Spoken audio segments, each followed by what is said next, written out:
E aí pessoal, de volta aí com a continuação do vídeo sobre como criar uma avaliação no formulário do Google. E agora que nós já tivemos uma visão geral de como funciona o formulário do Google, já criamos ali umas questões, já configuramos alguns detalhes sobre a aplicação da prova, nós vamos ver mais alguns detalhes de configuração, como personalizar a imagem, plano de fundo, cores, mais alguns tipos de questões que nós podemos criar, como fazer a correção, né?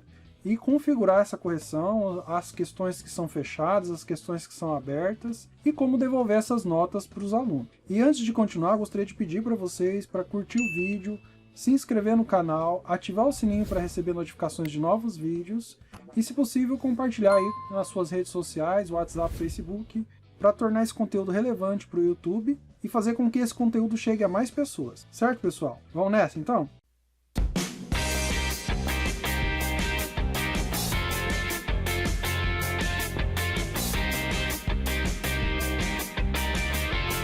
Por exemplo, você pode pedir para o aluno resolver uma equação. E aí como que ele vai inserir essa resolução aqui no formulário? Ele pode tirar uma foto e anexar essa foto ao seu formulário. E aí você corrige a foto. Então vamos ver como fazer isso. Você vai adicionar uma nova pergunta. E aqui você coloca as instruções da pergunta. E aqui no modelo, no tipo de questão que você vai usar, você escolhe essa opção, ó, Upload de arquivo. Aí ele vai perguntar o seguinte, ó. Permitir que os participantes façam upload de arquivos no Drive? O upload dos arquivos será feito no Google Drive do proprietário do formulário, no caso o seu Google Drive. Lembrando que o Google Drive ele tem um limite, tá? De 15 GB, se eu não me engano, até na versão gratuita. E depois, se você tem a opção de fazer uma assinatura do Google, ele estende isso aí até 100 GB. Tem lá os planos para você ver. Os participantes precisam fazer login no Google quando perguntas com upload de arquivos são adicionadas e a um formulário. Compartilhe o formulário apenas com quem você confia. Tudo bem, aqui você pode clicar em continuar. E aqui então você tem algumas opções. A primeira opção é se você vai permitir alguns tipos específicos de arquivos. Eu aconselho você clicar aqui, ó, e marcar apenas imagens. Tá, se você quiser e combinar com a sala, você pode receber PDF, um documento, do Word, um áudio, um vídeo, enfim. Eu aconselho marcar apenas imagens. Você pode limitar o número de arquivos. Se é uma resolução simples, cabe numa foto, você pode limitar a um arquivo. Também o tamanho do arquivo. O mínimo que ele vai aceitar é 1 MB. Tá? Eu consigo deixar 10 megas porque às vezes o celular do aluno tem uma resolução boa e ele passa de 1 MB. Tá? Então, mas nunca vai passar de 10. Então deixa 10 megas aí. Depois que você terminar essa avaliação, corrigiu, devolveu, você pode ir lá no seu Google Drive e apagar esses arquivos para liberar espaço. Você vai marcar aqui a pontuação, nunca pode esquecer de colocar a pontuação. Por exemplo, uma questão aberta geralmente vale mais, né? Então vou pôr 20 pontos aqui, na verdade 20 décimos. Nunca esqueça de marcar obrigatório. Pronto, você tem uma questão onde o aluno vai adicionar a resolução. Outro tipo de questão que a gente pode estar colocando aqui é uma questão de múltipla escolha, onde você tem mais de uma alternativa correta, onde ele vai, na verdade, selecionar mais de uma resposta correta. Por exemplo, marque entre os números abaixo todos os que são maiores que 7. Então você, em vez de pôr múltipla escolha, você vai marcar caixa de seleção, porque a caixa de seleção permite que o aluno marque mais de uma. Múltipla escolha ele consegue marcar uma só. Caixa de seleção ele vai marcar mais de uma. Então é aí que você põe os números que você, as alternativas que ele pode estar marcando, inclusive mais de uma. Aí você vem aqui, nunca esqueça de marcar a chave de resposta, ou seja, as alternativas que estão corretas, colocar a pontuação, 10 décimos no caso, concluído. Um detalhe que eu não falei ainda, quando você vem aqui em chave de resposta, você pode adicionar um feedback da resposta. No caso das respostas incorretas, você pode escrever uma sugestão de atenção em tal detalhe e tal. E no caso das respostas corretas, parabéns, legal que você acertou, etc. Aí vai da sua criatividade. Então, vamos supor que isso aqui não é uma prova, que isso aqui é um teste para consolidar o que você ensinou em sala de aula. Então você pode pôr um link para ele ir lá estudar mais sobre o assunto, um vídeo que fale especificamente dessa questão. Então você tem essas opções, tá? Concluído. Um problema que eu costumo ter, porque em matemática a gente tem muitos caracteres especiais, quando você precisa digitar ali uma equação, uma fórmula, uma expressão algébrica. O que eu faço? Eu vou no Word, que é onde eu consigo digitar isso com mais facilidade, digito o que eu quero, aí eu faço um print da tela, aí eu uso um aplicativo você pode usar inclusive o Paint, tá? Que é bem básico aí. Recorta a imagem, salva uma cópia, e aí, em vez de digitar aqui no formulário, você insere como uma imagem a equação, a expressão que você quer que o aluno use para resolver o problema. Vou dar um exemplo. Nessa questão de múltipla escolha, eu quero que o aluno resolva uma expressão numérica. Onde é que está a expressão numérica? Eu vou inserir ela como uma imagem. Então eu clico aqui nesse ícone de imagem, eu vou carregar essa imagem do meu computador. E aqui então tem a expressão que eu quero que o aluno resolva. E eu coloco as alternativas que podem ser a resposta. E aí então eu vou lá na chave de resposta e marco a alternativa que eu sei que é a correta. Coloco a pontuação, vou marcar aqui 10 décimos, concluído. Um detalhe aqui, como eu pedi para ele resolver uma expressão numérica, em um papel, fotografar e subir o arquivo aqui, né? Eu tenho que colocar a expressão numérica que ele vai resolver. Então, eu posso selecionar uma imagem onde essa expressão numérica está colocada.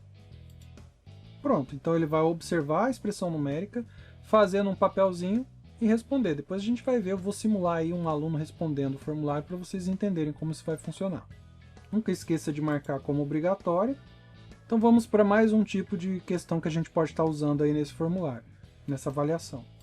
Um tipo de questão que é interessante colocar é a escala linear. O que é isso? Por exemplo, você pode estar aproveitando a avaliação e fazer uma pesquisa com seu aluno, avaliar o que ele achou do conteúdo, se ele achou difícil, se ele achou fácil.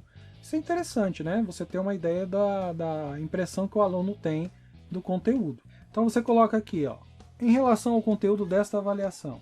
Aí você põe uma escala de 1 a 5, de 1 a 10, eu vou deixar de 1 a 5. Marcar 1. 1 vai ser fácil e o 5 seria difícil. Então uma pesquisa de opinião. Essa questão não vale ponto, então eu vou tirar, vou colocar 0. Vou torná-la obrigatória e pronto. Até agora, nossa avaliação tem 50 pontos. Eu quero que chegue até 10. Aí eu crio então mais questões. Como aqui eu só estou fazendo um teste, eu vou já aproveitar para ensinar um outro truque para vocês. Vamos supor que eu quero aproveitar essa questão aqui para fazer outras perguntas sobre essa expressão. O que eu posso fazer? Eu clico na questão e aí eu posso duplicar essa questão. Por exemplo, clicando aqui, duplicar. E aí eu edito, altero, mexo, né? Vou pegar outra questão de múltipla escolha que eu coloquei lá no começo, vou duplicar essa aqui também. Vamos duplicar mais algumas aqui para chegar em 10 pontos, né? Para a gente não ter que ficar elaborando questões aqui. Pronto, agora eu tenho questões suficientes que atingiram a 100 pontos, né?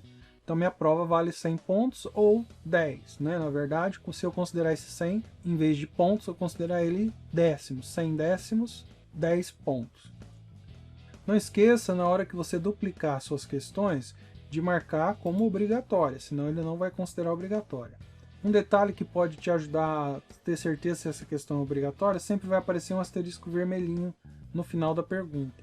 Se não tivesse asterisco, então a questão não está marcada como obrigatória. Aí você vai lá e marca. Agora eu vou mostrar mais algumas configurações antes da gente visualizar esse formulário. Eu vou clicar aqui nessa engrenagemzinha e vamos passar uma geral aqui nessa tela. Então, geral. Coletar endereço de e-mail? Sim, para poder evitar duplicidade. Recibo de resposta? O aluno ele pode receber no e-mail dele um recibo de que ele entregou essa avaliação. Então, você deixa isso aqui marcado, legal. Aí, sempre ou só quando a pessoa quiser? Eu prefiro marcar sempre, porque às vezes o aluno fala, eu não consegui mandar. Eu peço para ele olhar no e-mail dele e tal, que ele vai ver que ele conseguiu sim. Limitar a uma resposta? Sim. Se for uma avaliação, óbvio que o aluno só pode responder uma vez. Se for um problema, um exercício, ele pode estar respondendo mais de uma vez, né? Primeira tentativa, segunda tentativa, terceira tentativa. E aí você vai até perceber a questão da evolução aí, se ele está aprendendo ou talvez colando, né? Não sei. Aí vai do critério de cada professor. Os participantes podem editar após o envio? Não, não marco essa opção. Mas aí vai de cada um, dos seus objetivos. Ver gráficos de sumário e respostas de texto? Não. O tamanho máximo de todos os arquivos enviados a esse formulário é o de 1 GB. Pode deixar isso aí padrão. Aí vem aqui a apresentação. Mostrar barra de progresso? Eu gosto, né? Que o aluno tem uma noção de quanto falta para terminar aquela avaliação. Embaralhar a ordem das perguntas? Isso aqui é legal. Só que tem um detalhe. que eu vou explicar para vocês daqui a pouquinho. Se eu ponho embaralhar, como o nome, turma, são perguntas, ele vai às vezes jogar o nome turma lá no meio da prova. E como é que a gente faz para evitar esse problema? Eu vou dar a dica. Mensagem de confirmação. Você pode estar personalizando aqui a mensagem de confirmação. Quando ele clicar em enviar, aparece uma mensagem para o aluno. Então você pode estar aqui colocando: obrigado por participar dessa avaliação, aguarde sua nota no seu e-mail, né? Então, sua avaliação foi enviada com sucesso, aguarde a correção no seu e-mail. Testes, a gente já viu aqui, né? Já discutimos essa parte. Salvar. Agora, aquela questão de embaralhamento das perguntas. Para evitar que ele embaralhe todas as perguntas, por exemplo, nome e turma, junto com as questões da prova, a gente pode criar seções, tá? Como faz isso? Então,